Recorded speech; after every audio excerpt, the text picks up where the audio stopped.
Est-il possible qu'un simple calice puisse contenir le plus grand secret de l'humanité? Et si le Saint Graal n'était pas seulement un objet sacré, mais une clé vers une connaissance oubliée que les Templiers ont protégée au prix de leur vie? Depuis des siècles, les légendes se multiplient, les églises se construisent sur ce mythe, et pourtant, personne n'a jamais vu ce calice mythique. Pourquoi cette obsession persiste-t-elle à travers les âges? Et que cache réellement cette coupe prétendument sainte? On nous a toujours enseigné que le Graal représentait la coupe utilisée par le Christ lors de la scène. Mais une série d'indices découverts à travers l'Europe médiévale suggère que cette version est incomplète. Derrière la simplicité de la coupe sacrée se dissimulerait un code spirituel transmis de génération en génération. Aujourd'hui, nous allons défier ce que nous pensions savoir du Moyen Âge, des Templiers et du christianisme lui-même. Nous explorerons les ruines où le Graal aurait été vu pour la dernière fois, les parchemins codés des moines cisterciens et l'étrange ressemblance entre la géométrie des cathédrales et celle de l'Arche d'Alliance. 3 fragments d'énigmes pour explorer la piste du calice perdu et comprendre pourquoi sa recherche fut aussi redoutablement interdite. Bienvenue sur ce voyage à travers le temps. Ici commence la quête du Saint Graal. Bonjour et bienvenue sur les mystères d'Occident, l'espace où nous explorons les récits interdits, les symboles oubliés et les savoirs occultés par l'histoire officielle. Installez-vous confortablement et laissez votre esprit s'ouvrir à ce qui pourrait changer votre perception du sacré. Car parfois, la vérité dort au cœur même du mythe. Fermez les yeux un instant et imaginez l'écho des chevaliers priant dans les cryptes de Jérusalem. L'odeur des bougies, le froid des pierres et le silence lourd de secrets. Ici commence une histoire où le Graal n'est plus seulement un calice, mais le fil d'or reliant la foi, là et l'immortalité. Si vous aimez remettre en question la version officielle du passé, abonnez-vous pour poursuivre ce voyage avec nous. Ce que nous allons examiner aujourd'hui pourrait bien ébranler les fondations de notre mémoire collective. La version la plus courante de l'histoire affirme que le Saint Graal est la coupe utilisée par Jésus lors de la dernière scène, puis ayant recueilli son sang au moment de la crucifixion. Après la mort du Christ, cette relique aurait été transportée en Europe et cachée pour échapper aux persécutions. C'est cette version que la tradition chrétienne a consacrée, celle que l'art médiéval a immortalisée. Mais il existe un problème. Aucune preuve archéologique ne vient confirmer cette histoire. Pas un seul document des premiers siècles n'évoque une telle relique. Ce n'est qu'à partir du XIIe siècle que le Graal apparaît. D'abord dans les poèmes des troubadours, puis chez Chrétien de Troyes et Wolfram von Eschenbach. Étrangement, ces textes surgissent au moment précis où les Templiers reviennent de Terre Sainte chargés de secrets. Si le Graal n'était pas une simple coupe, alors que cherchait-on vraiment dans les ruines du temple de Salomon? Certaines chroniques médiévales parlent de coffres transportés discrètement vers la France par quelques chevaliers revenus de Jérusalem. Ces hommes portèrent désormais un sceau nouveau, celui des 2 cavaliers sur un même cheval, symbole d'union mystique entre la matière et l'esprit. Tout indique qu'ils avaient découvert quelque chose d'extraordinaire. Les fouilles clandestines menées par les Templiers sous le mont du Temple semblent avoir été le début de tout. Selon des traditions orales, ils auraient mis la main sur des rouleaux anciens, écrits peut-être en hébreu ancien ou en copte. Ces textes suggéraient l'existence d'un savoir, perdu sur la divine. Un enseignement trop dangereux pour être révélé au peuple. Le Graal, selon cette hypothèse, serait alors le symbole d'une illumination, non d'un objet matériel. À la surface, le Graal reste une histoire de foi et de miracle. Mais derrière cette image pieuse, certains voient l'ombre d'un ancien culte du savoir. Les Templiers auraient compris que la véritable coupe n'était pas de métal, mais de chair. Elle résidait dans le corps humain, temple vivant de la lumière divine. Leur message était simple. Dieu n'est pas dehors, il réside en nous. Une idée révolutionnaire, hérétique pour son époque. C'est ici qu'apparaît la première fissure dans le récit officiel. Pourquoi l'Église de Rome aurait-elle voulu détruire un ordre aussi puissant et dévoué? Les accusations d'idolâtrie, de rites secrets et d'hérésie semblent absurdes au regard de leur service militaire. Mais si l'on comprend que les Templiers détenaient un savoir spirituel contredisant la hiérarchie ecclésiastique, leurs persécutions prennent un sens nouveau. La thèse que nous explorerons repose sur cette idée. Le Saint Graal serait non pas un objet sacré, mais la métaphore d'un héritage spirituel issu des anciennes traditions judéo-égyptiennes. Les Templiers auraient été les derniers gardiens d'une connaissance sur l'union de l'humain et du divin, un savoir que le pouvoir religieux ne pouvait tolérer. Regardons maintenant les indices tangibles. Plusieurs calices prétendus graaliques ont été trouvés à travers l'Europe, mais aucun ne correspond à la description médiévale. Le plus célèbre, conservé à Valence, est sans doute un artefact ultérieur. Ce qui intrigue, ce sont plutôt les symboles gravés dans les chapelles templières, des cercles, des triangles et des configurations astronomiques. Tout indique que ces chevaliers avaient une compréhension du cosmos bien supérieure à celle de leur époque. Prenons un exemple frappant. La chapelle de Rosslyn, en Écosse, construite postérieurement à la chute de l'ordre, présente une architecture qui semble coder le rapport entre le microcosme et le macrocosme. Les proportions entre ses piliers et ses arcs ressemblent à celles du nombre d'or et des configurations planétaires. Certains initiés croient que cette chapelle est le livre de pierre du Graal, un sanctuaire conçu pour transmettre sans parole le message perdu des Templiers. La géométrie sacrée ne ment pas. Derrière chaque ligne se cache un langage universel, une mémoire ancienne. Ceux qui ont bâti ces édifices savaient que les proportions de la matière reflètent celles de l'âme. Le Graal, dans cette perspective, devient l'image parfaite de l'harmonie divine.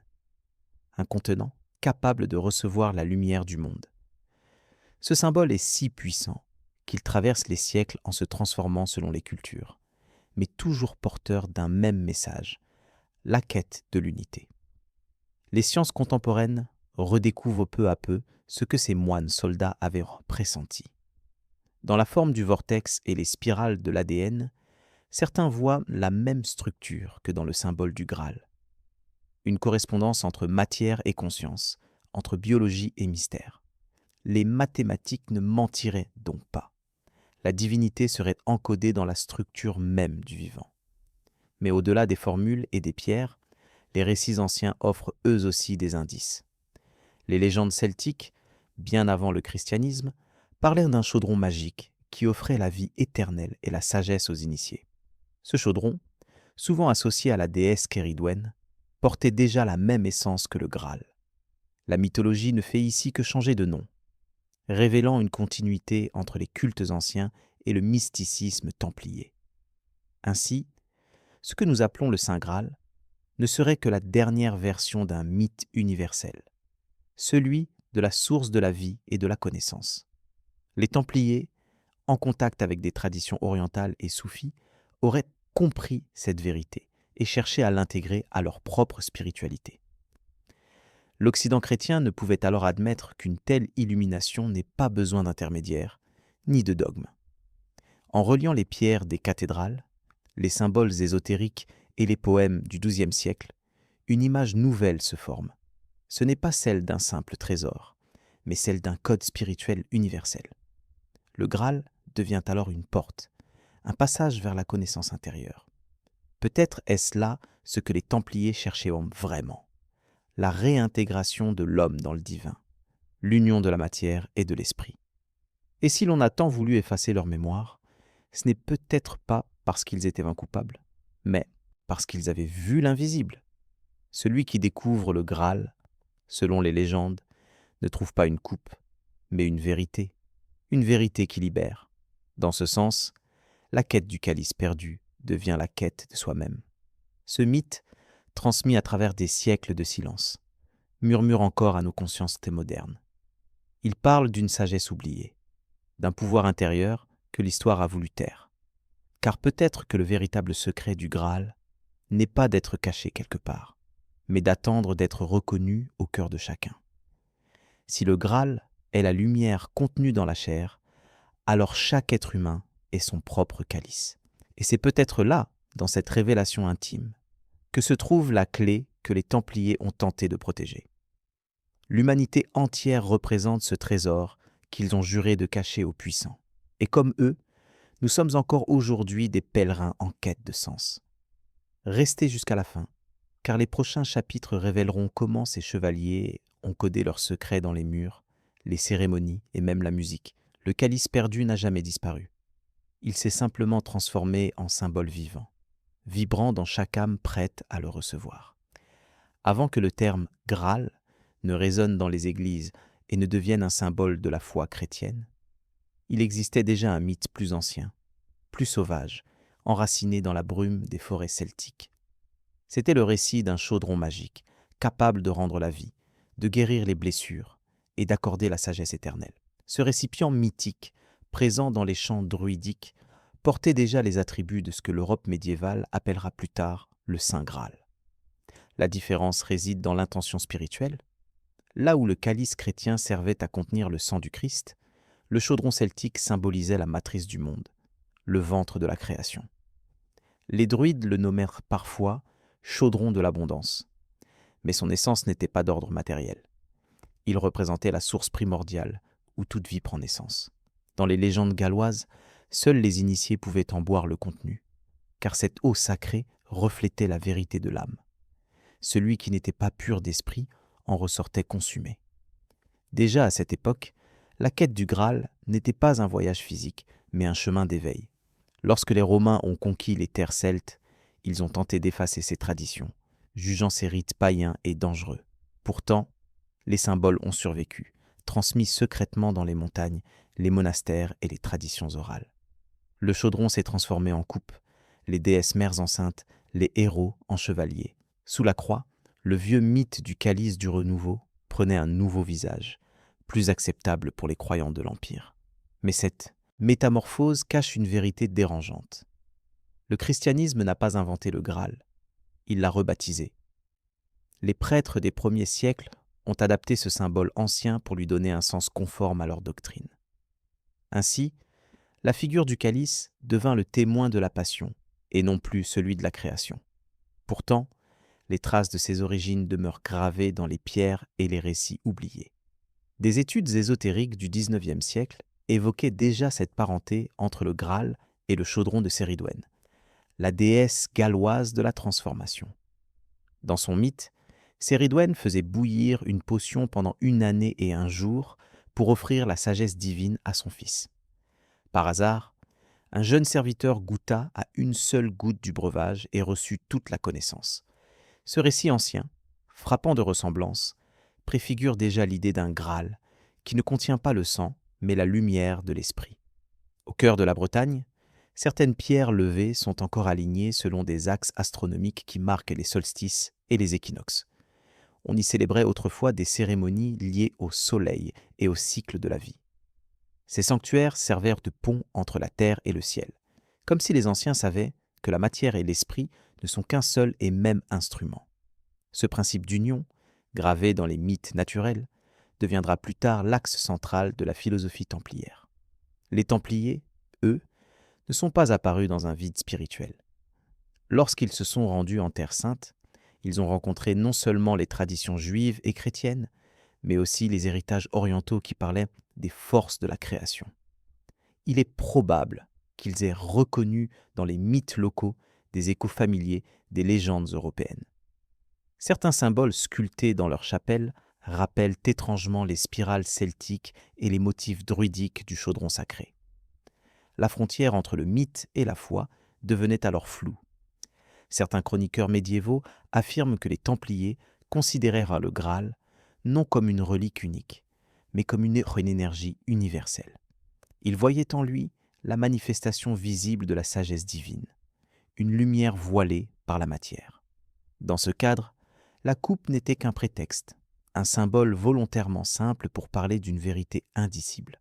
Cette vérité aurait traversé les âges depuis les prêtres celtiques jusqu'aux moines soldats, enfouis sous des couches de symbolisme religieux. Lorsque l'on lit les poèmes de Chrétien de Troyes ou de Robert de Boron, on y trouve les traces de cette fusion entre deux mondes. Le Graal y devient un pont entre le paganisme et le christianisme, un miroir où se reflètent l'ancien et le nouveau. Dans ces textes, le Graal n'est jamais décrit de manière identique, parfois coupe, parfois pierre, parfois lumière. Ce flou n'est pas une faiblesse, c'est une stratégie. Chaque version conserve une part du secret, comme les éclats d'un miroir brisé. Car ce que les autorités religieuses craignaient le plus, ce n'était pas le chaudron ou la coupe, mais l'idée même que la divinité soit accessible sans intermédiaire. Le mythe du Graal, dans son essence pré-chrétienne, enseignait que le pouvoir divin sommeille dans l'humain.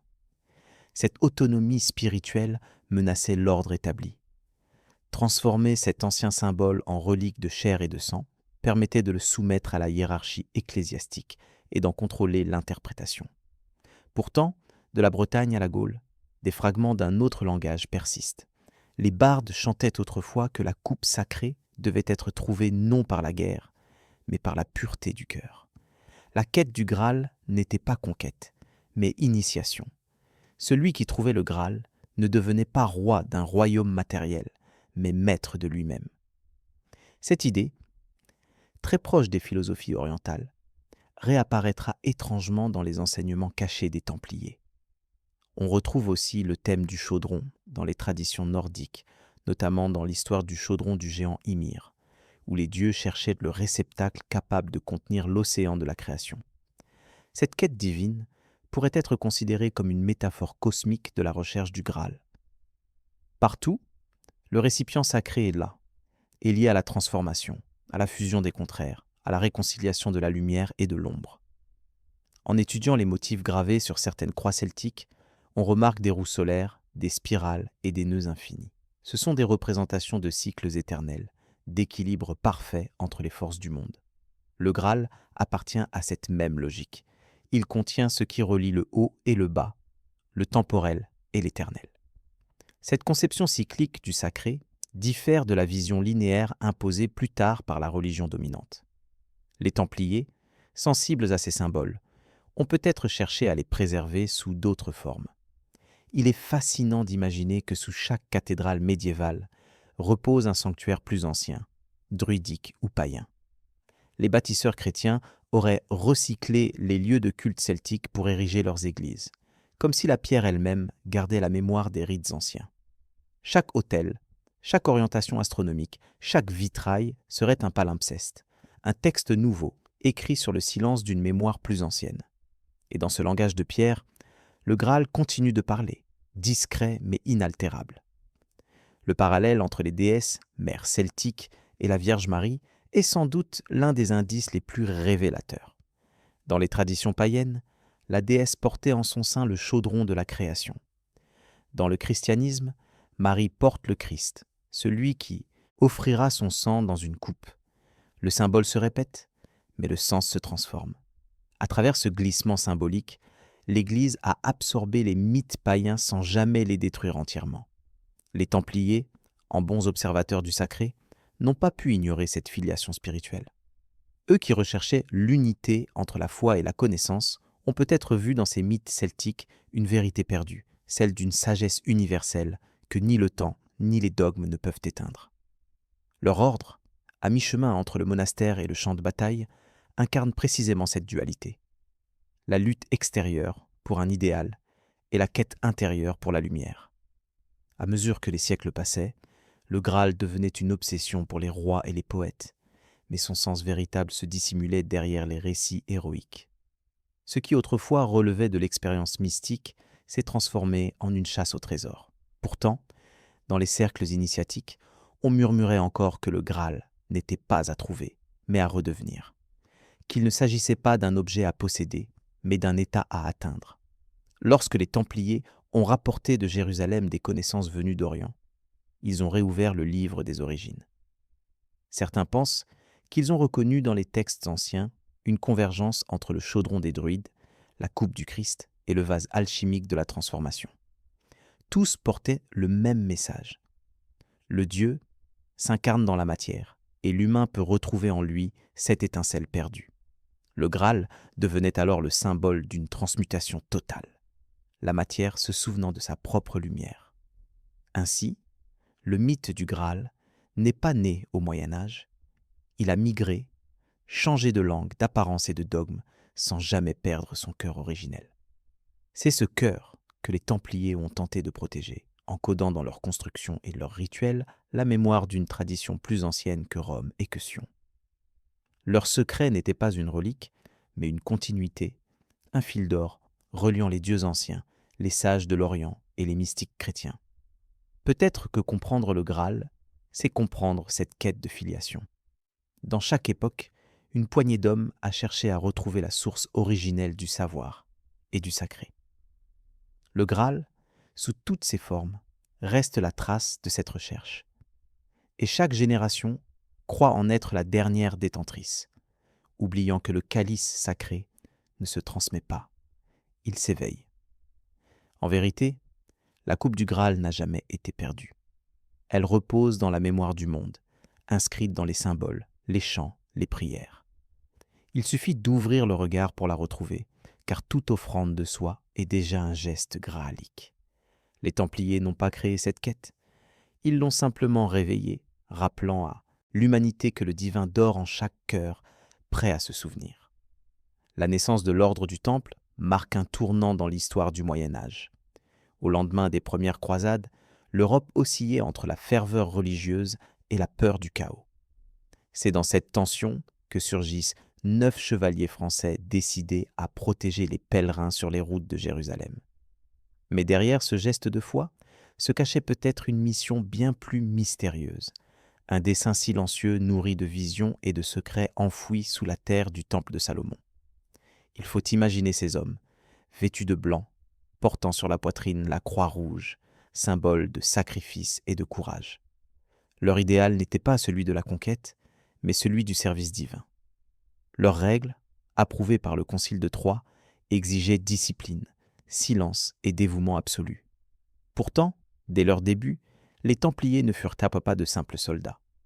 Ils représentaient une élite spirituelle à la frontière du visible et de l'invisible.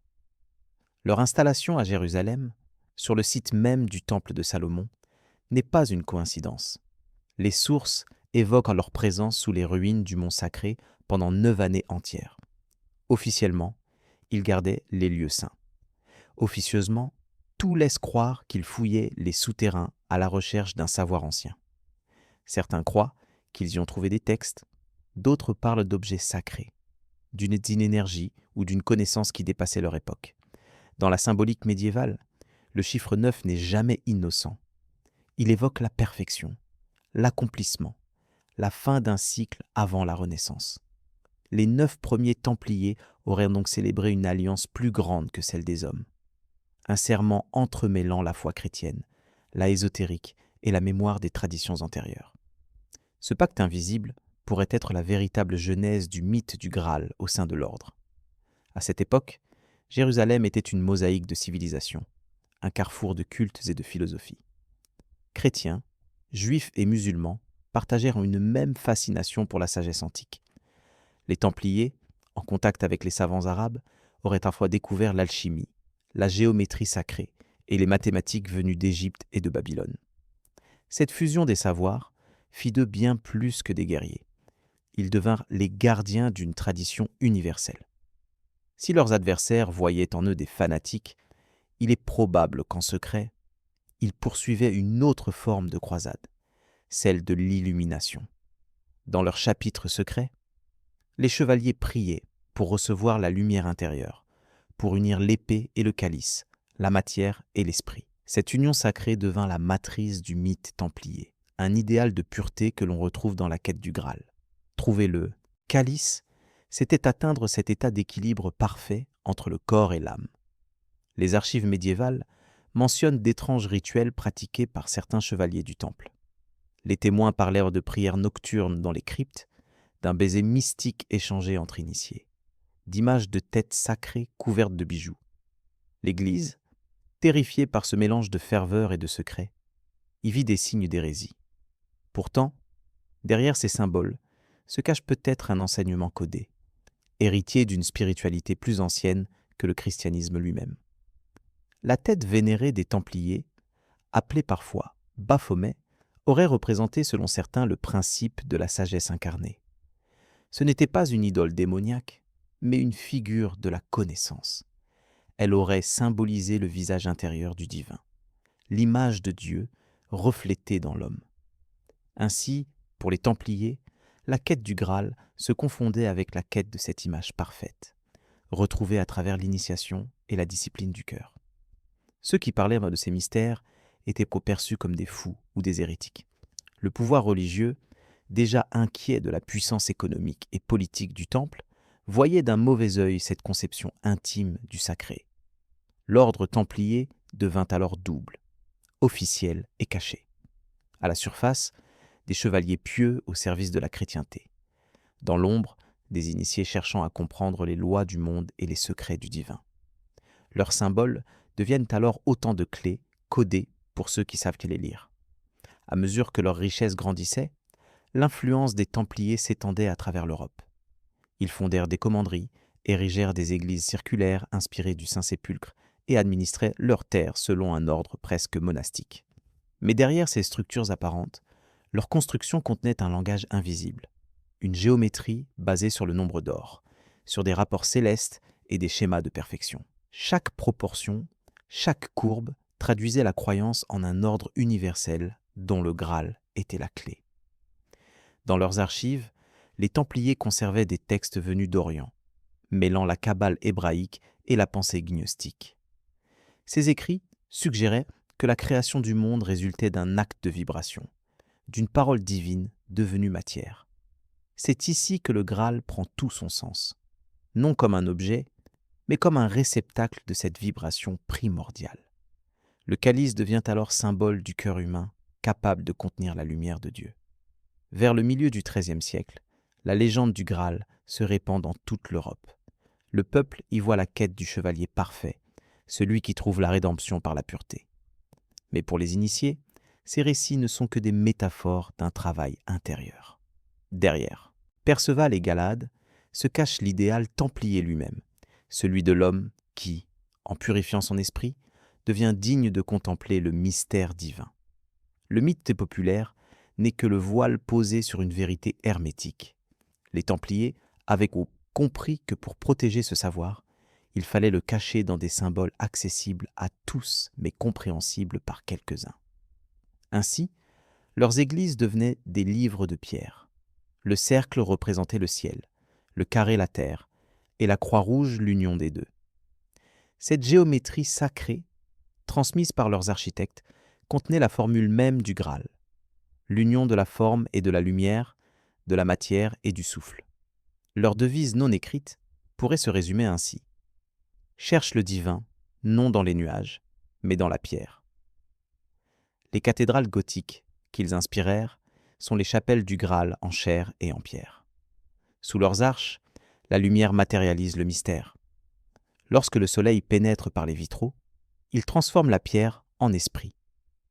C'est cette transmutation symbolique qui reflète le véritable travail du Graal, celui de l'alchimie intérieure. Mais une question demeure. D'où leur venait ce savoir? Certains pensent qu'il leur fut transmis par des sages de l'Orient, peut-être descendants des écoles égyptiennes ou esséniennes. D'autres affirment qu'il vient de la mémoire druidique d'Europe, que les Templiers auraient rencontré à travers les monastères celtiques.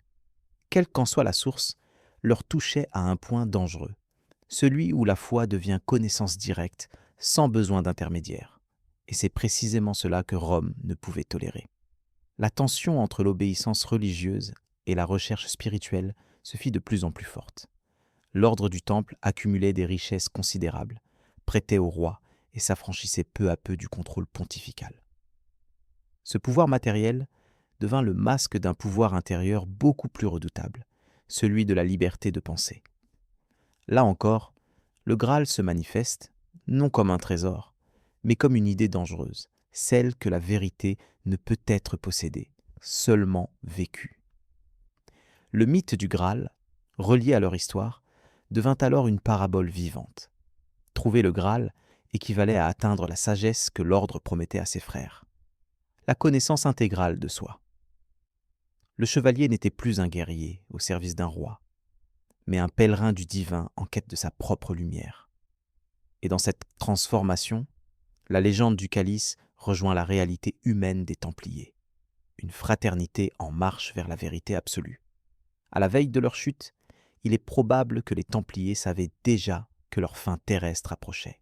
Certains écrits laissent entendre qu'ils avaient commencé à transmettre leurs secrets sous des formes symboliques à d'autres, ordres et confréries. La mémoire du Graal devait survivre, dissimulée dans les arcanes de l'ésotérisme européen.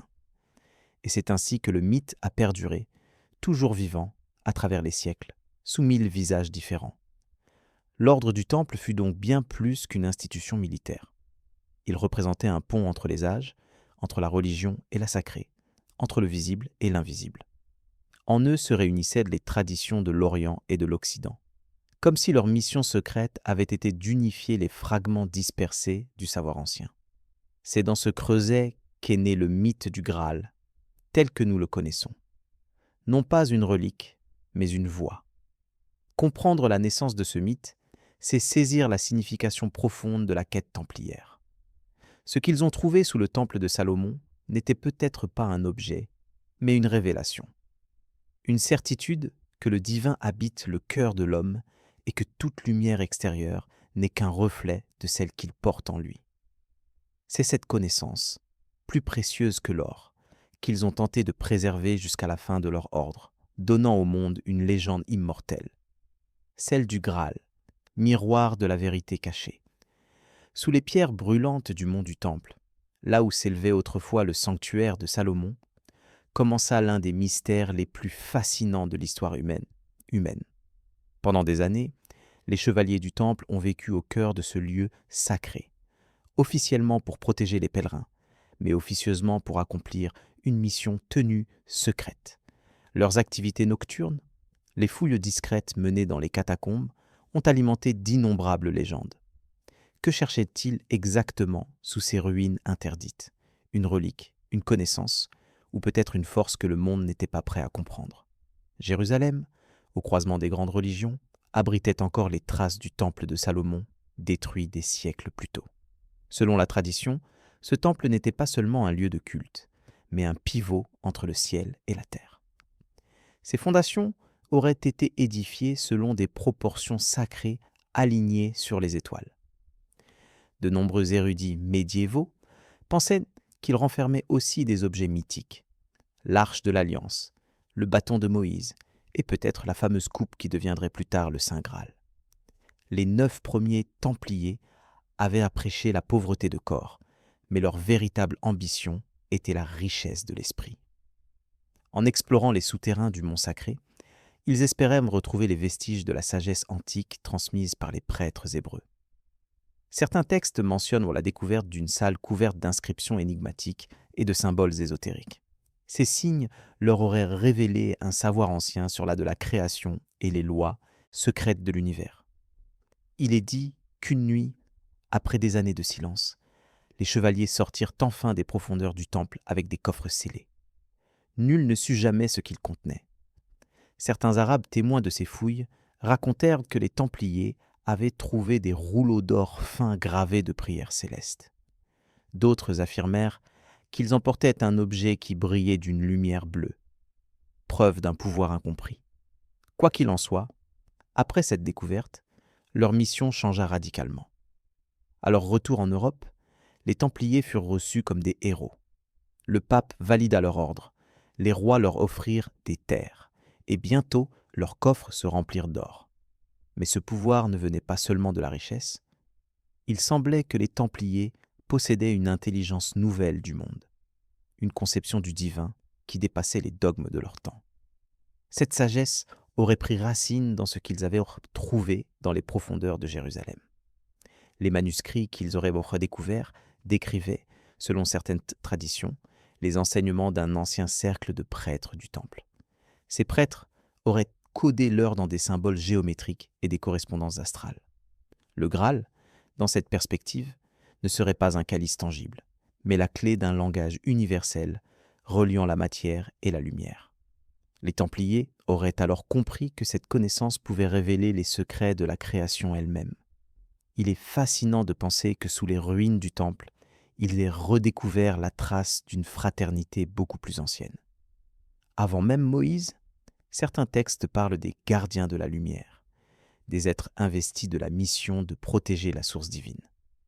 Les Templiers, en retrouvant leurs archives, se seraient vus comme les héritiers de cette lignée. Dès lors, leur rôle ne se limita plus à défendre Jérusalem, mais à préserver et transmettre un savoir sacré capable d'éveiller la conscience humaine. L'entreposage secret de ce trésor devint une priorité. On raconte qu'une partie aurait été ensevelie dans des citadelles comme Acre ou Sidon, puis transportée par mer vers l'Occident. Des indices suggèrent que certaines cargaisons arrivèrent en Languedoc, d'autres en Écosse, dissimulées dans des commanderies reculées. Ce transfert mystérieux nourrit plus tard les légendes du trésor templier.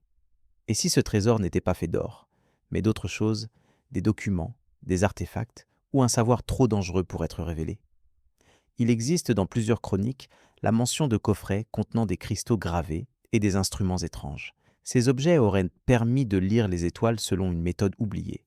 D'autres évoquent un miroir de bronze censé refléter non pas les visages, mais les vérités cachées. Ce genre de description fait penser à des outils de connaissance, des instruments spirituels plutôt que matériels. Les chevaliers auraient compris qu'ils tenaient entre leurs mains les fragments d'une divine. Ce que les Templiers ont trouvé à Jérusalem pourrait expliquer la fascination qu'ils avaient pour la géométrie sacrée. Leur construction, depuis ce jour, semble obéir à des schémas précis, où le rapport entre les formes reflète l'harmonie cosmique. Chaque chapelle circulaire rappelle la perfection du temple originel, chaque angle correspond à une mesure céleste. À travers la pierre, ils ont reproduit le langage secret qu'ils avaient appris sous le mont du temple, comme une prière silencieuse adressée au Créateur du monde. La présence d'éléments hébraïques et orientaux dans leur symbolisme montre que leur foi n'était pas limitée à Rome. Ils ont probablement compris que toutes les religions parlent des mêmes vérités, chacune avec ses images propres. Ce syncrétisme, dans une époque dominée par l'intolérance religieuse, représentait une révolution. Il plaçait la connaissance supérieure à la croyance, et le Graal au centre comme métaphore de la vérité universelle. Mais ce savoir avait un prix. Ceux qui l'ont touché ont souvent payé de leur vie le privilège d'en connaître les fondements. Lorsque les Templiers ont tenté de partager leurs découvertes avec certains moines cisterciens, ils ont éveillé des suspicions. On les accusait de posséder des grimoires interdits, d'avoir des pratiques occultes. L'Église, craignant ce savoir rival, commença à surveiller de près l'ordre du Temple. Les fondations de leur chute s'édifiaient déjà, pierre par pierre. Dans leur commanderie secrète, les chevaliers continuaient cependant d'étudier les manuscrits. Ils cherchaient à interpréter les symboles et à appliquer cette sagesse à la construction, à la médecine et à l'âme humaine. Certains pensent donc qu'ils ont découvert une méthode de résonance entre le corps et la terre, basée sur le son et la vibration. Le Graal devenait dans cette vision la coupe de la fréquence divine, le réceptacle du souffle créateur. Des récits ultérieurs affirment qu'au fond de certains tunnels du temple, les chevaliers auraient trouvé une chambre couverte de pierres lisses, alignées selon les constellations. Au centre, un piédestal vide portait la trace d'un objet retiré depuis longtemps. Était-ce le véritable Graal ?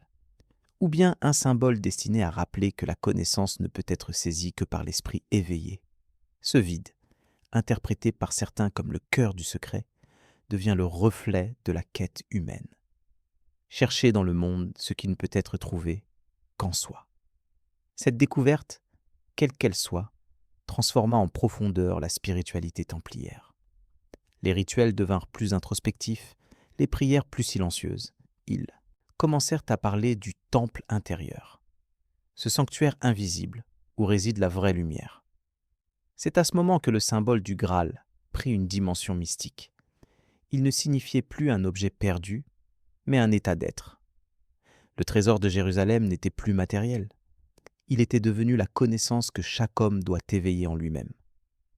Les siècles suivants n'ont fait qu'amplifier ce mystère. Des ordres initiatiques prétendent encore détenir des fragments de ces secrets ramenés d'Orient. Certains de leurs rituels évoquent des gardiens de la coupe, d'autres des chevaliers de la lumière. Ces titres rappellent étrangement le serment des premiers Templiers. Tout indique qu'une part de leur mission originelle a survécu dans le silence des sociétés secrètes, et avec elle, la flamme du Graal. Le trésor caché de Jérusalem n'était donc pas seulement une relique, mais une semence spirituelle. En creusant la terre, les Templiers ont peut-être réveillé une connaissance enfouie dans l'humanité elle-même. Depuis, cette graine n'a cessé de germer, traversant les âges, les cultures et les dogmes. Et jusqu'à aujourd'hui, elle pousse en secret chez ceux qui cherchent la vérité au-delà des apparences. Car finalement, ce qu'ils ont rapporté n'était peut-être pas un objet que l'on peut toucher ou vendre, mais un souvenir, une vibration porteuse d'une promesse universelle. Le trésor qu'ils ont trouvé à Jérusalem n'a pas besoin d'être découvert à nouveau. Il attend simplement d'être compris et transmis à ceux qui auront le courage d'en faire leur propre Graal. Il existe dans chaque œuvre humaine un langage caché, fait de proportions, de lumière et de silence. Les Templiers, héritiers d'un savoir ancestral, comprenaient que la pierre pouvait parler si elle était taillée selon les lois du cosmos. Leurs églises, leurs forteresses et leurs chapelles ne furent pas construites au hasard. Elles obéissaient à un plan invisible, une carte du monde divin traduite en forme géométrique. La géométrie sacrée fut leur alphabet secret, la clé pour relier le ciel et la terre. Pour les bâtisseurs du temple, chaque angle, chaque mesure possédait un sens spirituel. Le cercle représentait l'infini, la perfection et le divin. Le carré incarnait le monde terrestre, la manifestation matérielle de la volonté céleste. Le triangle, quant à lui, symbolisait l'union des deux forces opposées dans l'harmonie de la création. En associant ces formes dans leur construction, les Templiers écrivaient une prière silencieuse, inscrite dans la pierre pour l'éternité. De nombreuses commanderies templières étaient orientées selon des lignes astronomiques. Certaines chapelles s'alignaient avec les levées de soleil précis du solstice, d'autres suivaient la marche des constellations saintes. Les Templiers voyaient dans les astres le reflet des lois éternelles de Dieu, un guide immuable pour comprendre la perfection de sa création. Le ciel était pour eux un livre ouvert, et la terre, une page à y reproduire fidèlement. C'est dans cette quête d'harmonie qu'ils élaborèrent leurs édifices comme des instruments vibratoires. Les hauteurs, les volumes et les rapports entre les arcs permettaient de canaliser l'énergie lumineuse et sonore. Lorsqu'un chant s'élevait dans leur chapelle circulaire, il résonnait d'une manière presque surnaturelle.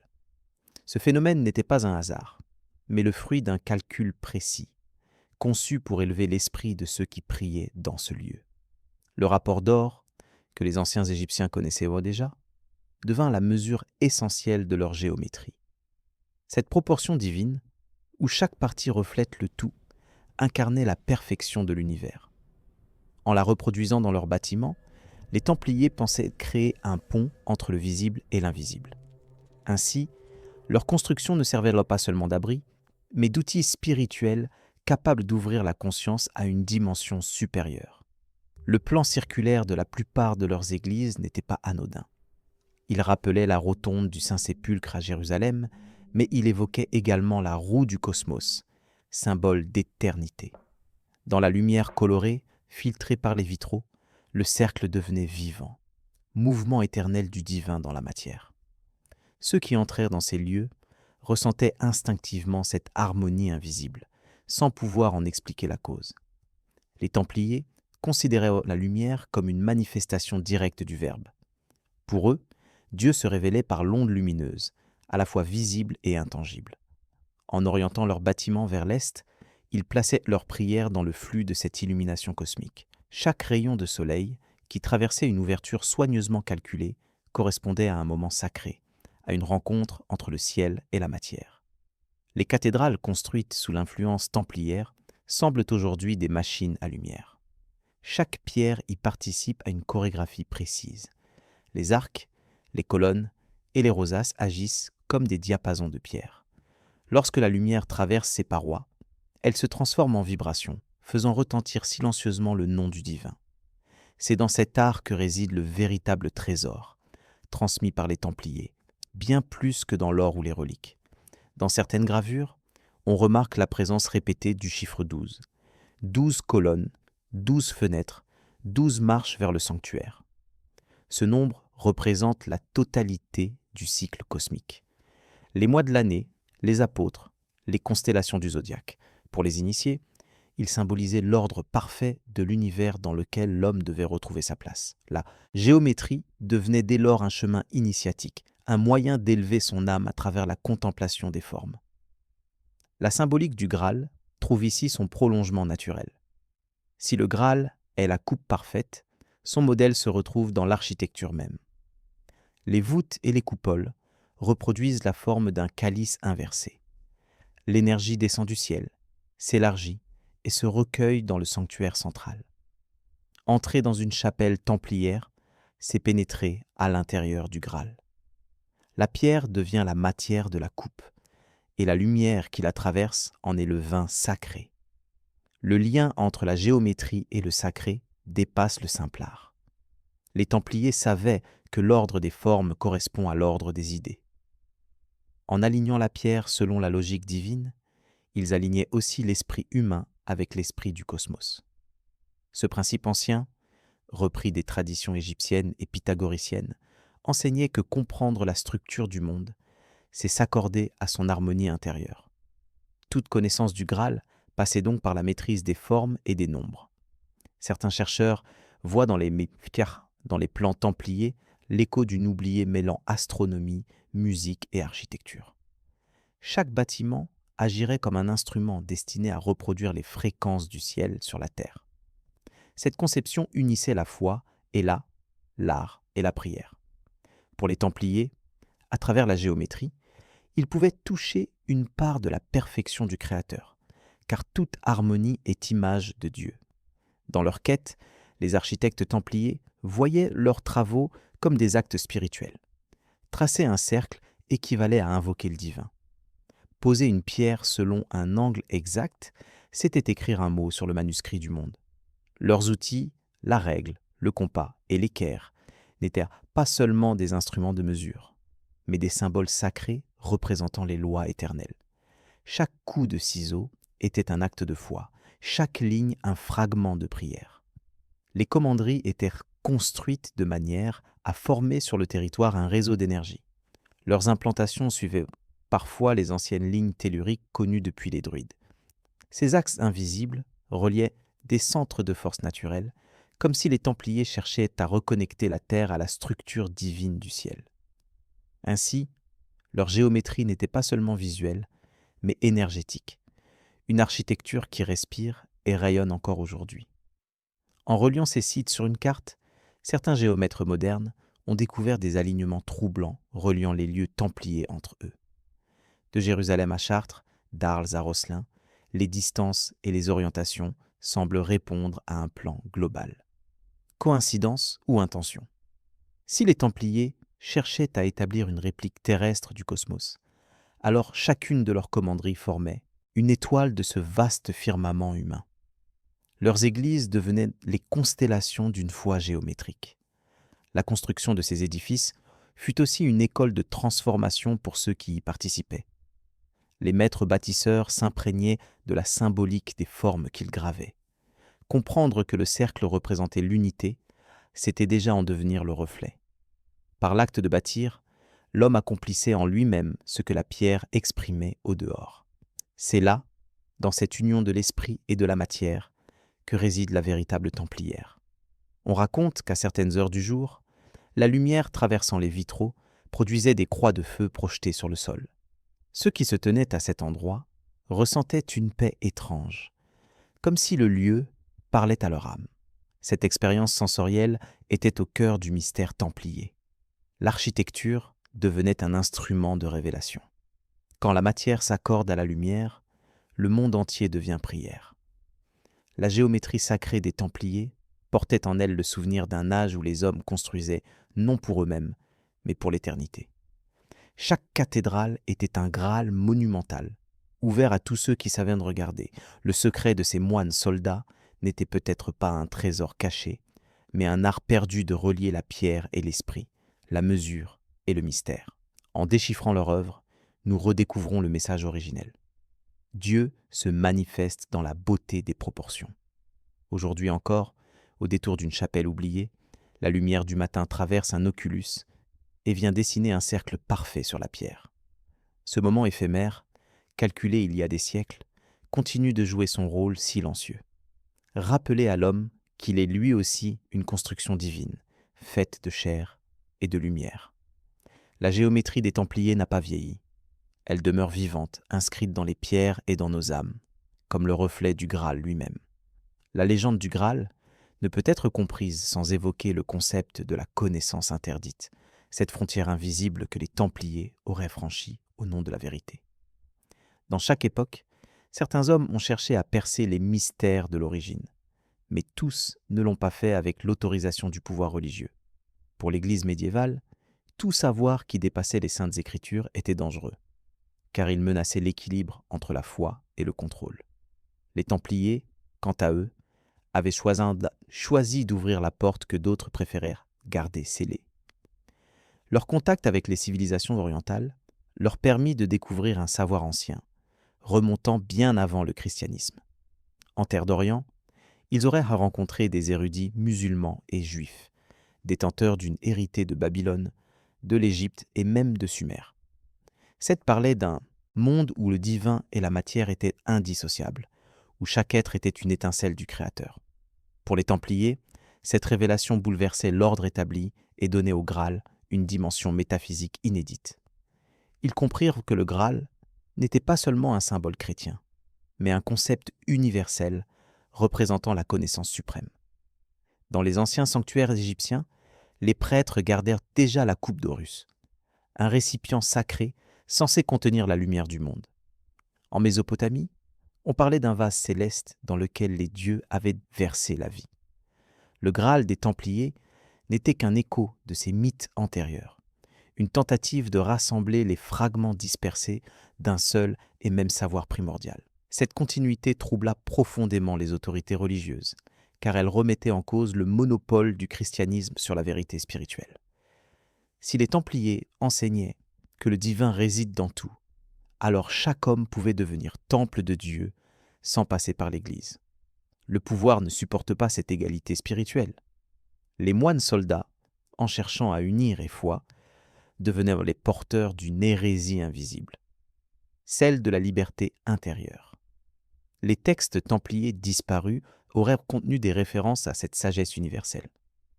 On y trouvait des descriptions codées d'un système de correspondance entre l'âme humaine et les éléments du cosmos.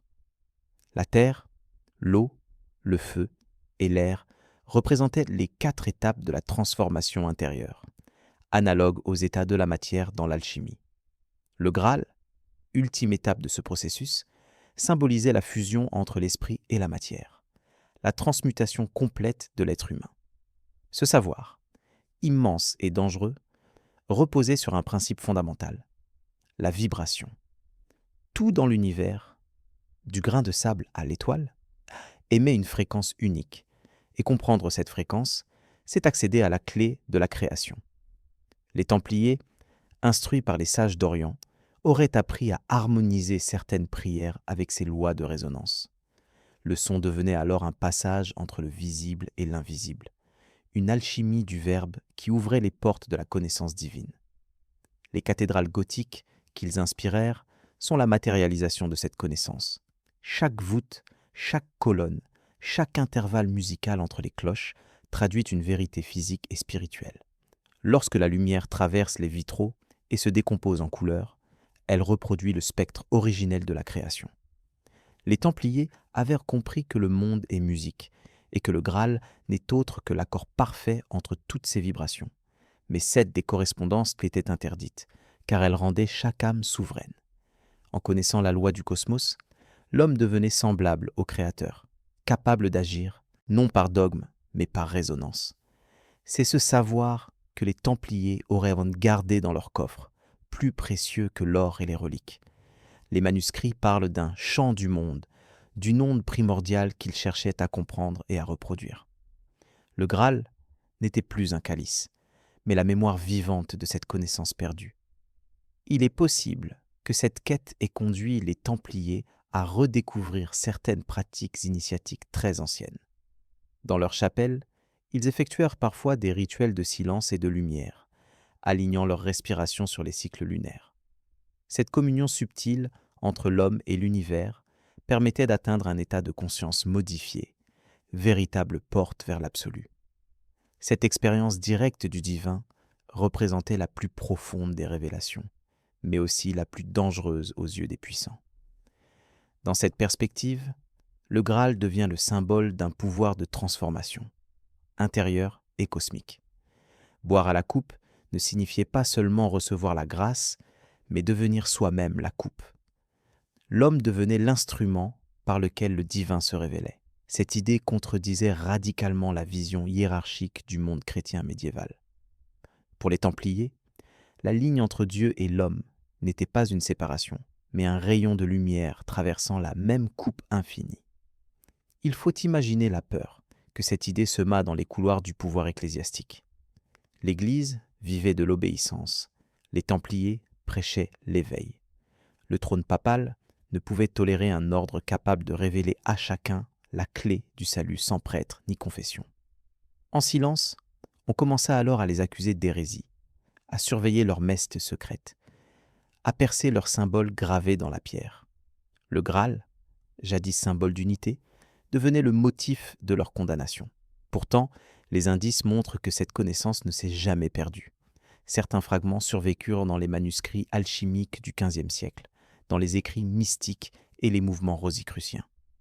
Ces cercles reprirent alors le flambeau templier en perpétuant les mêmes symboles. La coupe, la lumière, la pierre philosophale. Chacun de ces signes renvoie à la même vérité. L'homme est le réceptacle du divin et la matière, le miroir du Créateur. La moderne, sans le savoir, retrouve aujourd'hui les traces de cette ancienne sagesse. Les découvertes sur les résonances, les fréquences et les structures harmoniques de la matière rappellent les intuitions des bâtisseurs du Moyen Âge. Si tout est vibration, alors le langage, la pensée et la lumière participent dans une même symphonie cosmique. Les Templiers avaient pressenti cette unité, et leur Graal n'était rien d'autre que la formule de cette harmonie universelle. Mais il existe une dimension plus intérieure encore, que seule la contemplation peut atteindre. Comprendre la connaissance interdite exige de dépasser les mots pour entrer dans le silence. Le Graal, en vérité, n'est pas un objet que l'on découvre. C'est un état de conscience qu'on atteint lorsque le mental s'efface. Les moines soldats, au cœur de leur méditation, cherchaient à vivre cet instant où la lumière intérieure rejoint la lumière du monde. Là se révélait la véritable coupe, celle de la connaissance totale. Certains récits de l'époque évoquent des cérémonies où les chevaliers buvaient symboliquement une seau de source consacrée. Ils disaient que cette eau contenait la mémoire de la terre et du ciel. Ce rituel, empreint de simplicité, était l'expression de leur philosophie. L'élément le plus pur, l'eau, devenait le miroir du Graal universel. À travers ce geste, ils affirmaient que tout dans la peut devenir sacré dès lors que l'esprit le contemple avec vérité. Ainsi, le Graal et la connaissance interdite ne forment qu'un seul et même mystère, celui de la lumière incarnée dans la matière. Le monde visible n'est qu'un reflet, et celui qui comprend le code du reflet accède à la source. Les Templiers furent peut-être les derniers à tenter d'unir la des anciens et la foi du Christ dans un seul souffle de sagesse. C'est cette audace qui a scellé leur destin, mais aussi leur immortalité spirituelle. Aujourd'hui encore, chaque fois qu'un esprit cherche à relier le visible et l'invisible, il répète le geste templier. Le Graal n'est pas perdu. Il se manifeste dans chaque tentative de comprendre le monde autrement, dans chaque recherche qui refuse les limites imposées.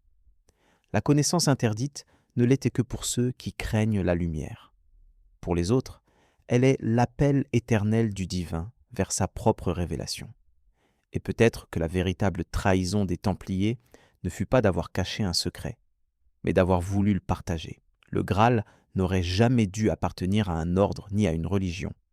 Il était le bien commun de tous les êtres éveillés. Ce que les Templiers ont compris dans le silence de leur crypte, c'est que la vérité ne se possède pas, elle se vit. Et cette vérité, toujours interdite aux puissants, continue de murmurer à ceux qui ont gardé le courage de chercher. Le 14 octobre de l'an 1307, au petit matin, Paris se réveille sous un silence étrange. Dans les rues encore sombres, Les hommes du roi Philippe le Bel encerclent discrètement les maisons, les commanderies et le quartier général des Templiers. En quelques heures, l'ordre le plus puissant de la chrétienté est pris au piège, surpris au cœur de ses prières et de ses routines quotidiennes. Ce jour-là, la chute du temple commence, mais derrière les chaînes et les arrestations se cache une question obsédante.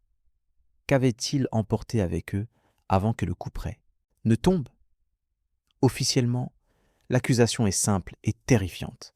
Hérésie, idolâtrie, pratiques obscènes et reniement du Christ.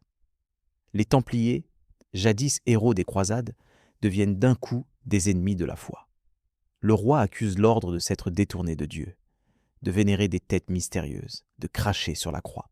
Pourtant, rien dans des siècles de service ne laissait présager une telle dégénérescence. Tout indique que ces accusations ne sont qu'un masque, une arme destinée à abattre un adversaire devenu trop puissant. Philippe le Bel était criblé de dettes envers les Templiers, qui agissaient comme banquiers du royaume. Sa couronne reposait sur un équilibre fragile entre le pouvoir spirituel et le pouvoir financier. En faisant tomber l'ordre, il effaçait ses dettes et s'emparait de leurs biens. Mais au-delà de la cupidité, une autre peur se cachait, celle d'un savoir que le roi et même le pape ne contrôlaient plus. Le Graal, dans ce contexte, n'était pas seulement un mythe, mais le symbole de cette connaissance insoumise. Les interrogatoires commencent aussitôt, brutaux, impitoyables. Sous la torture, certains chevaliers avouent tout ce qu'on leur demande, d'autres résistent jusqu'à la mort. On leur arrache des descriptions de rituels étranges, de baisers sur des endroits jugés impurs, de reniements forcés de la croix. Mais ces aveux, extorqués dans la douleur, ne prouvent mais rien. Ils servent seulement à justifier une condamnation déjà écrite. Le but n'est pas de comprendre les Templiers, mais de les effacer. Pourtant, une zone d'ombre persiste. Lorsque les soldats du roi envahissent la principale commanderie de Paris, ils ne trouvent pas ce qu'ils attendaient. Les coffres sont presque vides, les archives essentielles ont disparu, et certains des plus hauts dignitaires se sont volatilisés, comme si l'ordre avait anticipé le coup plusieurs mois à l'avance. Où sont passés les manuscrits les plus précieux, les objets sacrés, et peut-être, si la légende dit vrai, ce qui restait du secret du Graal. Certains témoins parlent de convois nocturnes quittant la capitale avant l'arrestation massive. Des chariots bâchés, escortés par des frères silencieux, auraient pris la route des ports de l'Ouest. D'autres rumeurs évoquent des cargaisons embarquées à La Rochelle vers une destination inconnue. Rien ne fut jamais retrouvé. Ces fuites organisées suggèrent que l'essentiel du trésor n'était pas destiné à tomber entre les mains du roi.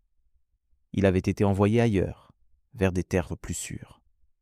Au cœur de ces disparitions, un objet intrigue particulièrement les chercheurs. Un coffre décrit dans certains inventaires anciens, jamais retrouvé. Il était censé contenir des reliques sacrées, peut-être des fragments de croix, des textes anciens et un mystérieux calice entouré de tissus précieux.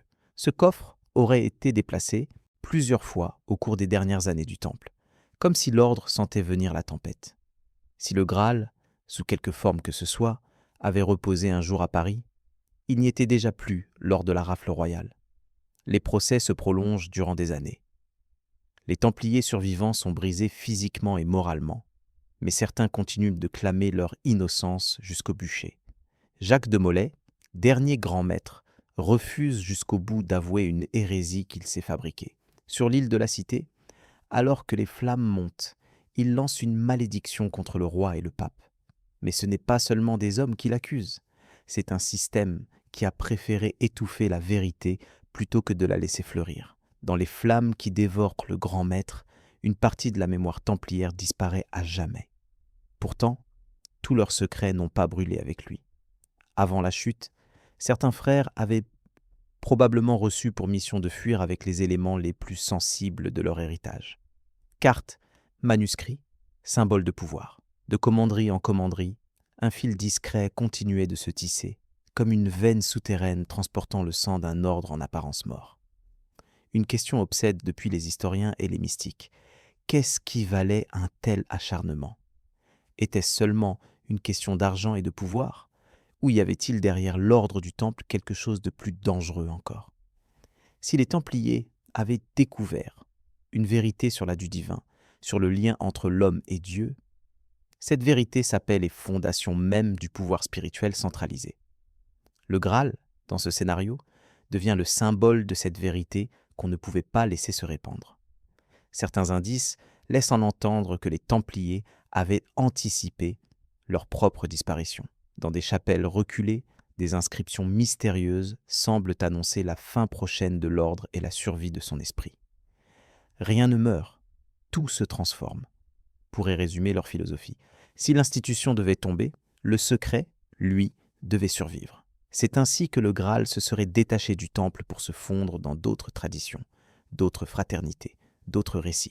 Dans les régions reculées de l'Écosse, des chroniques locales mentionnent l'arrivée de chevaliers étrangers, portant des manteaux blancs sans croix visible. Ils furent accueillis par certains seigneurs hostiles au pape et au roi de France. Là, loin des tribunaux, ils auraient retrouvé refuge, emportant avec eux la mémoire vivante de leur ordre. De ces terres du Nord naîtront plus tard des légendes de trésors cachés, de pierres miraculeuses et de coupes sacrées conservées dans des châteaux à demi oubliés. Plus au sud, dans les vallées pyrénéennes, des rumeurs similaires parlant de frères templiers s'abritant chez des familles fidèles. Certains y auraient dissimulé des coffrets dans des grottes, d'autres auraient confié des manuscrits à des moines cisterciens. Ce réseau souterrain transforma peu à peu le Graal en un mythe géographique. Chaque vallée, chaque montagne pouvait désormais abriter la fameuse coupe. En réalité, le plus important n'était peut-être plus l'objet, mais le message qu'il véhiculait. Pendant que l'on brûlait des hommes sur les places publiques, d'autres hommes, discrets, tissaient la suite de l'histoire dans le silence des forêts et des sanctuaires oubliés. La chute du temple n'a donc pas détruit le legs templier, elle l'a disséminé. Ce qui était centralisé dans un ordre puissant devint une poussière de symboles et d'enseignements dispersés à travers l'Europe. Le Graal, de calice et trésor, se transforma en code secret transmis de bouche à oreille. Pour le peuple, l'image la plus frappante resta celle du grand maître enflammé au milieu de la scène, tenant tête au roi jusqu'au dernier souffle. Beaucoup virent dans sa mort le signe qu'une injustice profonde avait été commise. Les récits populaires commencèrent à associer cette fin tragique à l'idée d'un secret énorme jamais révélé. Ainsi naquit l'idée que les Templiers détenaient quelque chose d'immense, une vérité ou un objet que personne ne retrouverait jamais complètement. Le temps passa, mais la rumeur ne s'éteignit pas. Des siècles plus tard, les chercheurs, les romanciers et les mystiques continuèrent de fouiller les archives et les paysages à la recherche de la trace manquante. Ce qu'ils cherchaient, consciemment ou non, n'était pas seulement un trésor perdu, mais une cohérence. Pourquoi un tel ordre, aussi discipliné et influent, avait-il fait si peur au pouvoir? La réponse la plus troublante reste toujours la même, parce qu'il savait quelque chose que les autres ignoraient. La chute du temple fut donc un moment de rupture, mais aussi de métamorphose. En détruisant les Templiers, le pouvoir croyait mettre fin à une menace tangible. En réalité, il a projeté leur légende dans le domaine de l'invisible, là où aucune prison ne peut enfermer une idée. Le Graal, en quittant les murs de pierre et les coffres scellés, a pris place dans l'imaginaire collectif, devenant à la fois plus insaisissable et plus vivant que jamais. Ce qui reste, aujourd'hui, ce sont ces deux images qui se superposent, celle des chevaliers enchaînés, conduits au bûcher, et celle, invisible, de convois secrets transportant vers l'inconnu des coffres dont nous ne connaîtrons sans doute jamais le contenu. Entre ces deux images se tient le véritable mystère du Graal templier. Non pas « où est-il caché ?», mais plutôt « qu'est-ce qui valait la peine qu'on donne tant de vie pour le protéger ?»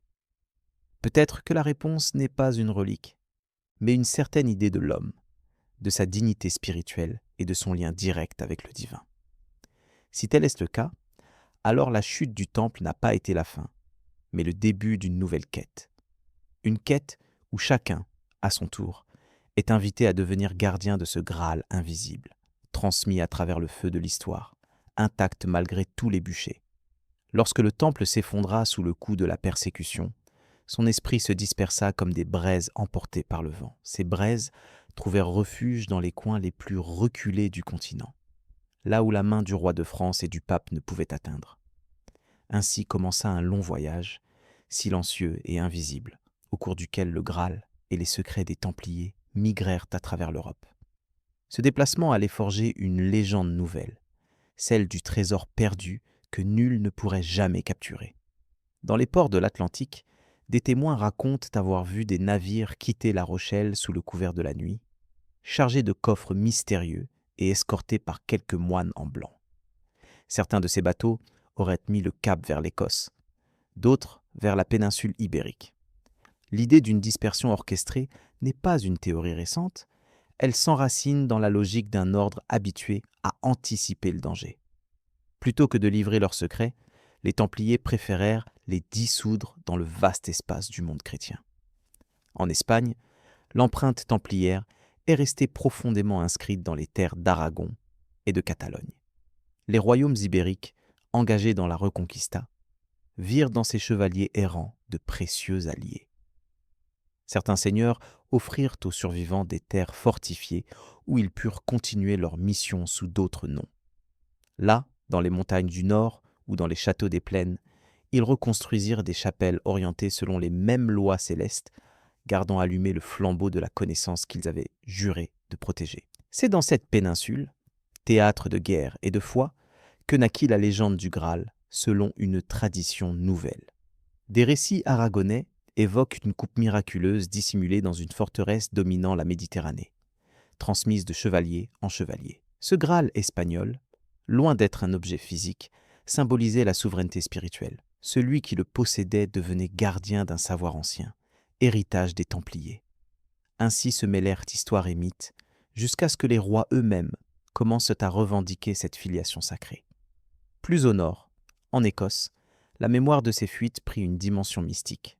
Les Highlands, terre de brume et de silence, offraient un asile naturel aux exilés. Selon certaines chroniques locales, un groupe de Templiers aurait été accueilli par le clan Sinclair.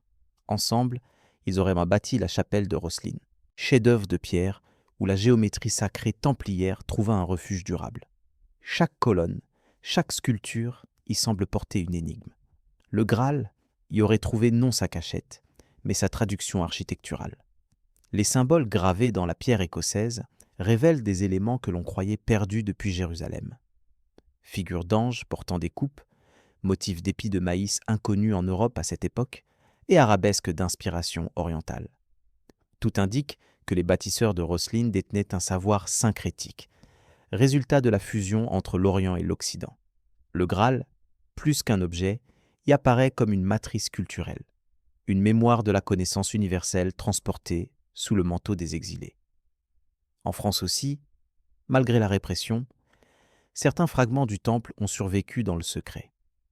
Dans les montagnes du Languedoc, terre jadis cathare, les rumeurs parlaient de trésors enfouis sous les ruines des forteresses hérétiques.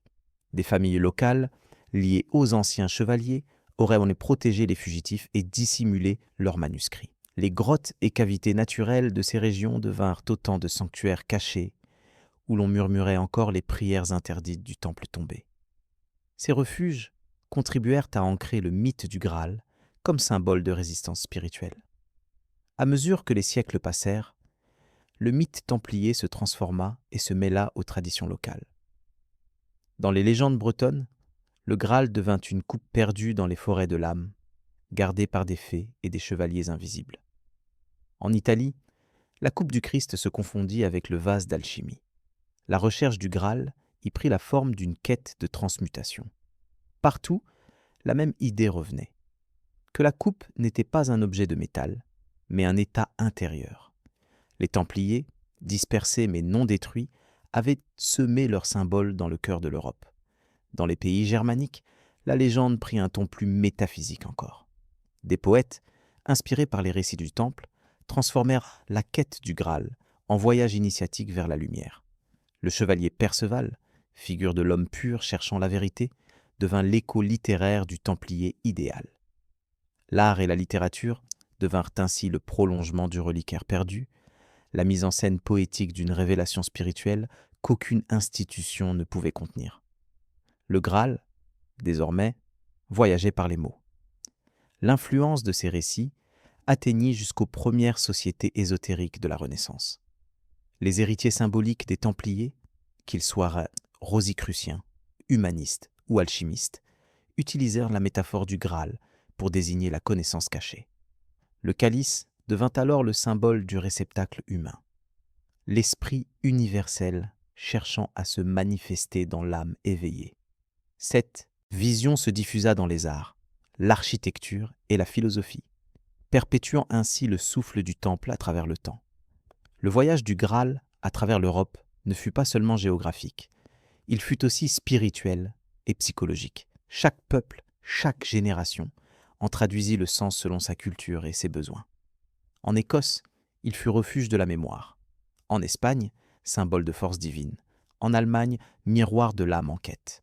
Cette plasticité prouve que le Graal, comme la connaissance qu'il incarne, ne peut être enfermé dans une forme unique. Sa transmission repose sur la transformation, non sur la possession. Ceux qui croient encore à l'existence matérielle du Graal ignorent peut-être que sa vraie est de circuler, de migrer, de s'adapter. Les Templiers l'avaient compris. Le trésor le plus précieux n'est pas celui qu'on cache, mais celui qu'on laisse se répandre pour qu'il féconde le monde. Sous chaque église templière, sous chaque chapelle circulaire, coule la même idée, que la lumière ne meurt pas, mais change de visage. Et ainsi le Graal continue de vivre, métamorphosé, dans les veines même de l'Europe. Avec le temps, certaines régions firent du Graal un signe d'identité. En Valence, la coupe conservée dans la cathédrale fut proclamée relique authentique. Les pèlerins vinrent y chercher la grâce et la paix. En Écosse, la chapelle de Rosslyn devint un pèlerinage laïque pour les curieux et les initiés. En France, d'innombrables confréries reprirent les symboles du temple, persuadées d'en perpétuer l'esprit. Sans le savoir, chacune de ces traditions prolongeait la mission initiale, préserver la flamme de la connaissance sacrée. Mais ce cheminement du Graal, aussi fascinant soit-il, ne se limite pas au passé. L'Europe moderne, dans ses pierres et ses mythes, garde les traces de cette lente migration de la lumière. Les routes templières sont encore visibles, dessinant une constellation d'églises, de chapelles et de forteresses reliées entre elles comme les points d'une carte céleste. En suivant ces routes, certains chercheurs disent ressentir encore la vibration du message originel, celui d'une union universelle entre l'esprit et le monde. Le Graal voyage toujours, car il ne peut être fixe. C'est un secret vivant, une idée qui fuit toute forme de possession. Ceux qui croient le détenir le perdent aussitôt, car il n'appartient à personne. Il circule tel un souffle, reliant les lieux, les hommes et les époques. Chaque fois qu'un être cherche sincèrement la lumière, il réveille une étincelle du Graal dans le silence de son âme. Ainsi, des ports de l'Atlantique aux collines d'Écosse, des monts d'Aragon aux vallées du Languedoc, le Graal continue son odyssée. Ce que les Templiers ont porté jadis dans des coffres n'est plus tangible, mais leur mission perdure à travers ceux qui questionnent le monde. Le vrai voyage du Graal n'a jamais été celui des frontières, mais celui des consciences. Et peut-être que c'est là, dans cette marche éternelle à travers les terres et les esprits, que se trouve la véritable Europe spirituelle née du Temple. Lorsque le temps du Temple prit fin, une autre ère commença en silence, portée par ceux qui avaient survécu au feu et à l'oubli. Les Templiers disparus de la surface du monde ne s'étaient pas éteints. Ils s'étaient transformés. De leur héritage fragmenté naquirent des lignes invisibles de succession, des fraternités discrètes et des esprits gardiens du savoir ancien. Ces héritiers n'avèrent plus d'armure ni d'épée, mais la même mission, préserver la lumière transmise à travers les siècles. Parmi les premiers dépositaires de cette flamme, on évoque des artisans, des moines et des savants qui intégrèrent les symboles du temple dans la géométrie de leurs œuvres. Certains passèrent leur vie à reconstruire par la pierre ce que l'histoire avait tenté de détruire par le fer. Les bâtisseurs de cathédrales, par exemple, véhiculèrent la connaissance templière sous une forme subtile. Chaque flèche, chaque rosace, chaque mesure contenait un fragment du code perdu. C'était là un langage crypté mais universel que seuls les initiés savaient lire. À mesure que les siècles passaient, cet héritage trouva d'autres véhicules. Avec la Renaissance vint le temps des sociétés savantes, où l'on étudiait à nouveau les nombres et la lumière. Parmi ces cercles de penseurs, certains revendiquaient une filiation spirituelle directe avec les Templiers. Ils affirmaient être les héritiers d'une fraternité antérieure à toutes les religions. Un courant de sagesse perpétuelle unissant Orient et Occident. Pour eux, le Graal n'était plus un objet religieux, mais un état de conscience, une de l'harmonie universelle. Les humanistes de la Renaissance pressentaient que derrière les symboles médiévaux se cachait un savoir scientifique oublié. L'idée d'une correspondance entre les formes naturelles et les proportions sacrées, entre le nombre d'or et le principe divin, réapparaissait soudainement.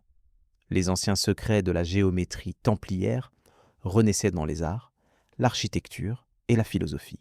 Ainsi, ce que le feu de Philippe le Bel avait voulu éradiquer continuait de vibrer dans les esprits, dissimulé derrière le regard des peintres et les formules des érudits.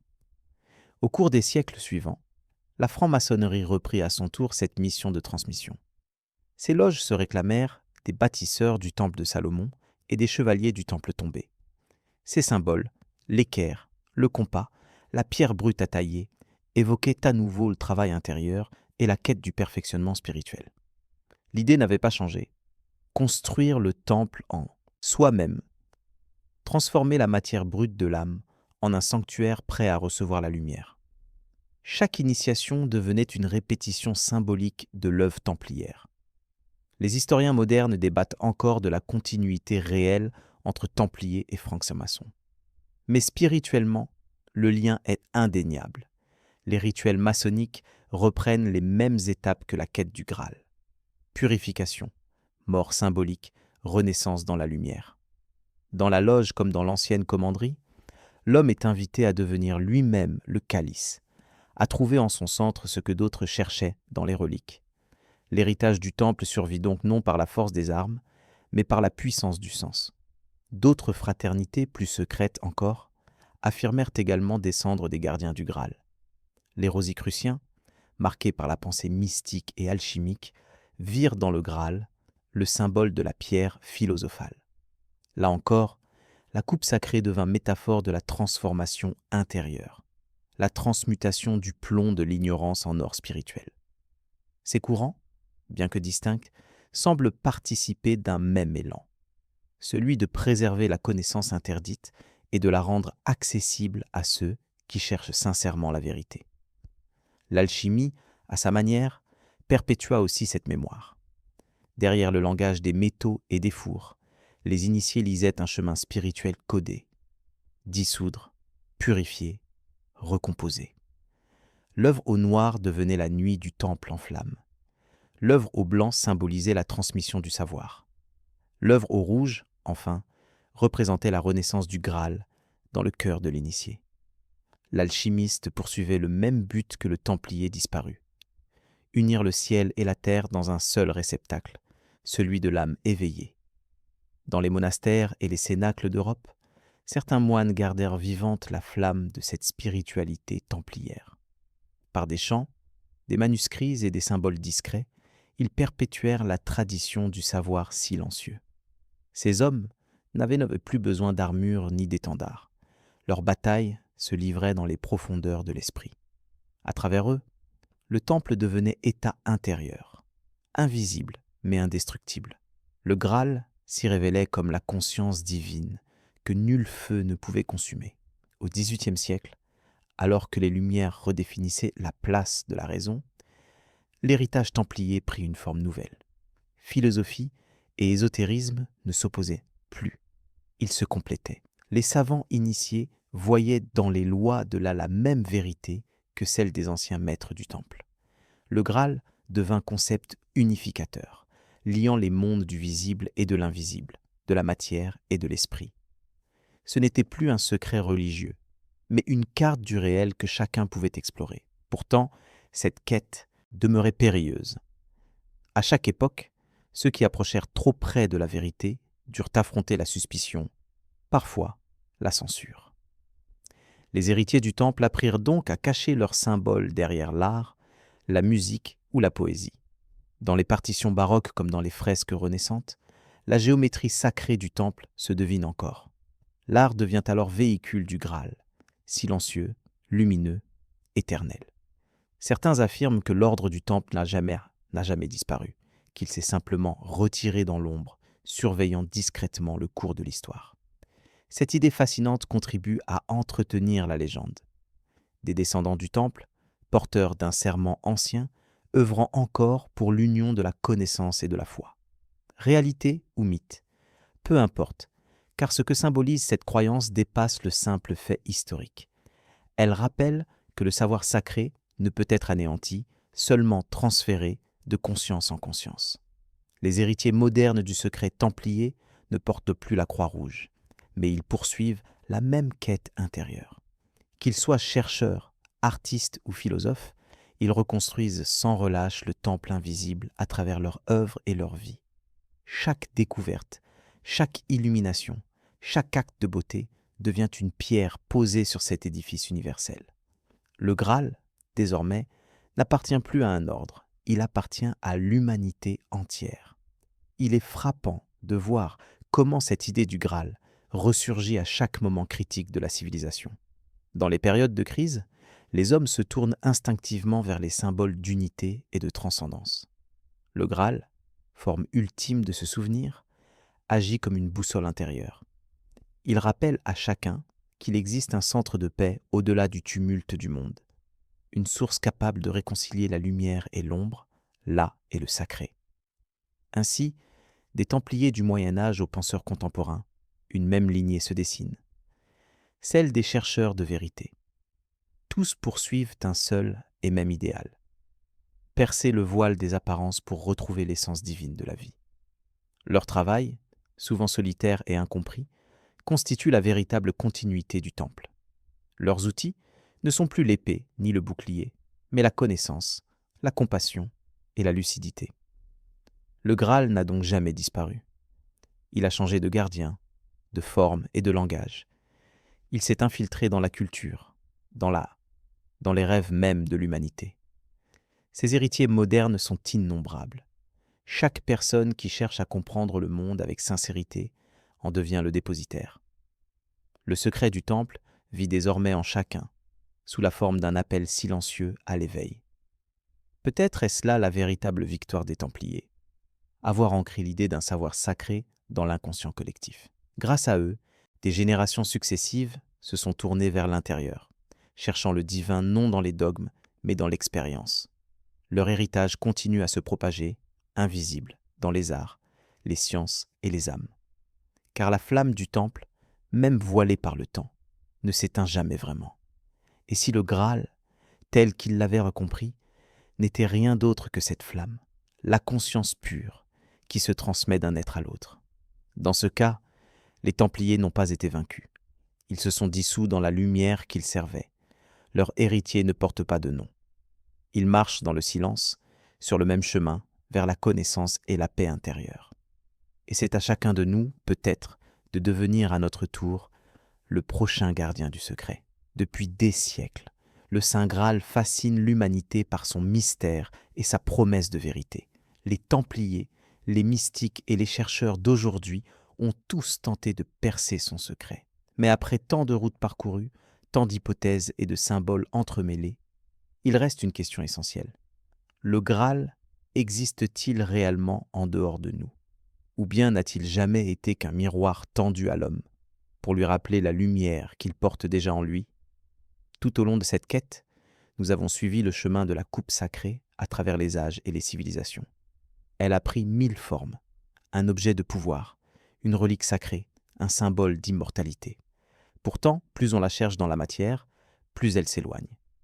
Comme une étoile dans le brouillard, elle ne se révèle qu'à celui qui regarde avec le cœur et non avec les yeux.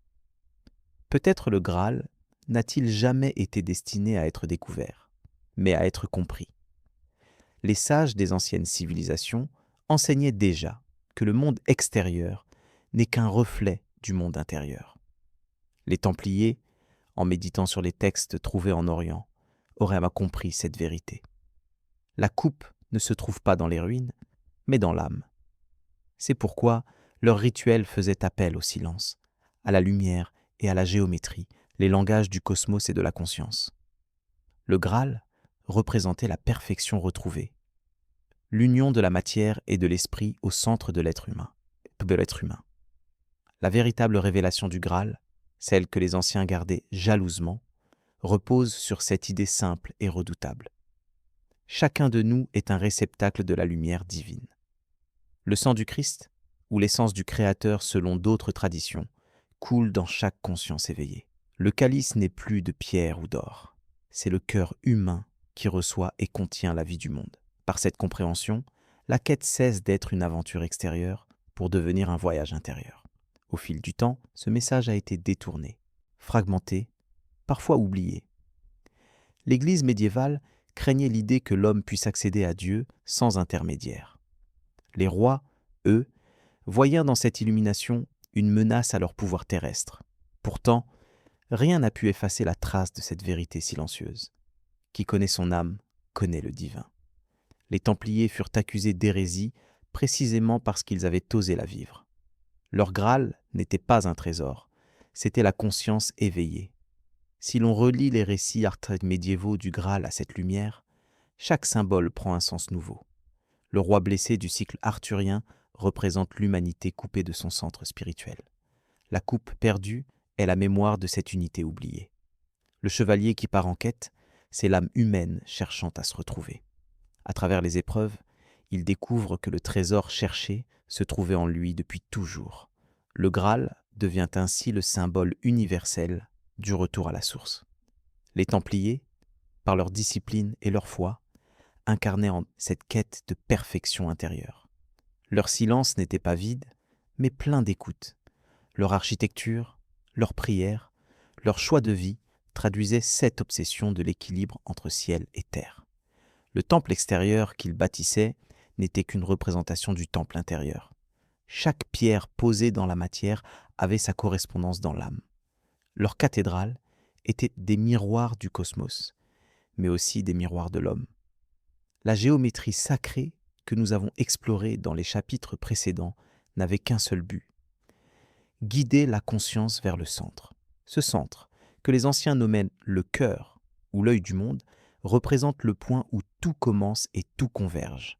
Le Graal, dans ce sens, est une ouverture, une porte où le divin rencontre l'humain. Ceux qui parviennent à ouvrir cette porte ne se perdent plus dans les labyrinthes du monde. Ils voient enfin la lumière qui relie toute chose. Certains pensent encore que le Graal pourrait être un objet réel caché quelque part, peut-être dans une montagne, sous une cathédrale, ou au fond d'une crypte interdite. Mais si un tel objet existait, il ne serait qu'un symbole matériel de ce qui doit être trouvé en soi. L'énergie qu'il représenterait est déjà présente dans chaque être capable d'aimer, de créer ou de contempler. Le véritable miracle du Graal, c'est que personne ne peut le voler. Il appartient à chacun, mais reste invisible à tous ceux qui ne regardent qu'à l'extérieur. L'histoire du Graal, dans cette perspective, n'est pas seulement celle des Templiers, c'est la grande parabole de l'humanité. Chaque civilisation a inventé une version du Graal. Les Celtes parlaient du chaudron de résurrection, les Orientaux du vase de lumière, les chrétiens de la coupe du Christ. Tous ces récits pointent vers une même réalité, le retour à l'unité. Le Graal est la mémoire d'un âge d'or révolu, celui où l'homme savait encore dialoguer avec le ciel sans intermédiaire. Cette quête d'unité traverse les âges parce qu'elle reflète la nostalgie la plus profonde du cœur humain. Nous cherchons le Graal lorsque nous voulons comprendre le sens de la vie, lorsque nous aimons véritablement, lorsque nous méditons face au silence. Chaque fois que l'esprit touche l'infini et que l'âme s'ouvre à la beauté, une goutte du Graal coule à nouveau dans le monde. C'est là sa magie. Il renaît en chaque génération à travers ceux qui savent encore s'émerveiller. À l'époque moderne, le mythe du Graal a trouvé une nouvelle résonance. Dans les sciences, certains chercheurs redécouvrent que l'univers est tissé d'harmonie et de vibrations, que la matière n'est jamais séparée de la conscience. Dans la psychologie, on parle du soi, centre lumineux de la personnalité. Dans l'art, le symbole du calice revient pour signifier la plénitude et la réconciliation. Le Graal n'a pas disparu. Il s'est transposé dans notre langage contemporain, attendant d'être reconnu sous d'autres formes. Mais ce message, simple et intemporel, demeure exigeant, car pour toucher le Graal, il faut cesser de chercher ailleurs. Il faut se dépouiller des illusions, des dogmes et des peurs. Les Templiers le savaient, personne ne peut atteindre la lumière sans traverser sa propre ombre. C'est dans le silence du cœur, après l'épreuve et la perte, que la coupe se remplit à nouveau. Le Graal intérieur se dévoile à celui qui ose regarder sa propre vérité sans phare. L'idée peut sembler mystique, mais elle rejoint en réalité les lois les plus naturelles. Le corps lui-même est un sanctuaire. Il reçoit la vie, la transforme, puis la partage. De même, la conscience humaine reçoit la lumière de l'existence pour la refléter dans le monde. En cela, chacun de nous devient Graal vivant, messager du divin dans la matière. La spiritualité du temple n'était qu'une métaphore de cette réalité biologique et cosmique. L'univers tout entier se contemple à travers nous. Si l'on accepte cette vision, alors le mythe du Graal devient plus qu'une légende. Il devient une carte pour le futur. L'homme moderne, séparé du sacré par des siècles de rationalité, a besoin de retrouver cette union entre l'âme et l'esprit. Les Templiers nous rappellent que la vraie connaissance ne vient ni des dogmes, ni des théories, mais de l'expérience directe du mystère.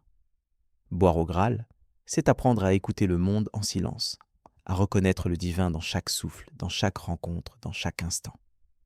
Au terme de ce voyage, tout revient au même point. Le Graal n'est pas une coupe, mais une conscience. C'est la lumière qui s'éveille au cœur de l'homme, révélant que tout est relié, que rien n'est perdu. Ce que les Templiers ont cherché à travers leurs rites, leurs architectures et leurs sacrifices, ce n'est pas la possession du secret, mais la transmission de cette évidence. Le divin ne se trouve pas ailleurs. Il respire en nous. Peut-être est-ce là la révélation finale. Le Graal n'a jamais disparu. Il attendait simplement d'être reconnu. Dans chaque regard émerveillé, dans chaque acte d'amour, il renaît. Et ceux qui continuent la quête, non par avidité mais par foi, découvrent qu'ils ne font que rentrer chez eux. Le temple, la lumière, le Graal ne sont que des noms différents pour une même réalité. Celle de l'esprit éternel cherchant à se souvenir de lui-même. Ainsi se clôt le voyage du Saint Graal des Templiers. Ce n'était pas un récit de guerre ni de conquête, mais une parabole du retour à la lumière. Que reste-t-il à celui qui comprend cela ? Une certitude simple. Tout est déjà là. L'homme est la coupe, le monde est le vin, et Dieu est la main qui les unit. Le Graal n'était pas à trouver, il était à reconnaître.